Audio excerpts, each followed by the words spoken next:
नमस्ते, मी रमेश मुकादम ग्रामोदय विचार माध्यमातून आज बिहार या ठिकाणी सत्ता बदलाबद्दल बोलण्याचा प्रयत्न करणार आहे. व्हिडिओ आवडला तर लाईक करा, सबस्क्राईब करा. बिहार राज्यामध्ये नितीश कुमार यांनी मुख्यमंत्रीपदाचा राजीनामा दिल्यानंतर सम्राट चौधरी यांच्या नावाची घोषणा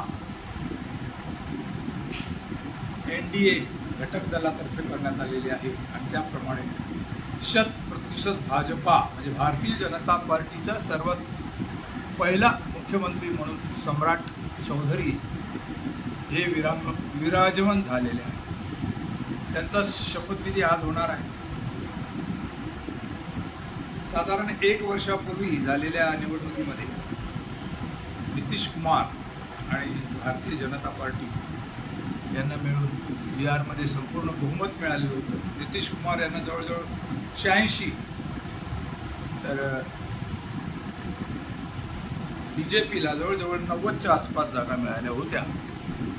पण घोषित केल्याप्रमाणे सर्वात प्रथम नितीश कुमार हे काही दिवस मुख्यमंत्री राहिले आणि त्यानंतर आता नितीश कुमारच्या जागेवर सम्राट चौधरी भारतीय जनता पार्टीने आपला मुख्यमंत्री बसवलेला आहे. बऱ्याच वर्षापासून भारतीय जनता पार्टीची इच्छा होती की एक कली मुख्यमंत्री आपला बसावा बिहारमध्ये आणि बिहारमध्ये मुख्यमंत्री बसून आता भारतीय जनता पार्टीने एक वेगळं पर्व सुरू केलेलं आहे. नितीश कुमार यांना बहुतेक केंद्रीय मंत्रिमंडळात स्थान मिळण्याची शक्यता आहे. असं जरी असलं तरी भारतीय जनता पार्टी बऱ्याच वर्षापासूनची असलेली इच्छा पूर्ण झालेली आहे.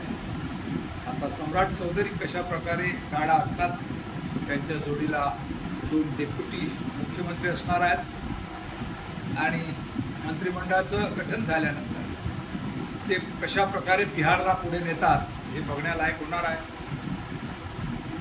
बिहारची जनता ही उत्सुक आहे की भारतीय जनता पार्टी कशा प्रकारे कारभार करते, काम पाहते आणि मागासवर्गीय असलेला हा बिहार कुठेतरी प्रगतशील राज्याच्या मध्ये नेईल अशी आपण अपेक्षा व्यक्त करू.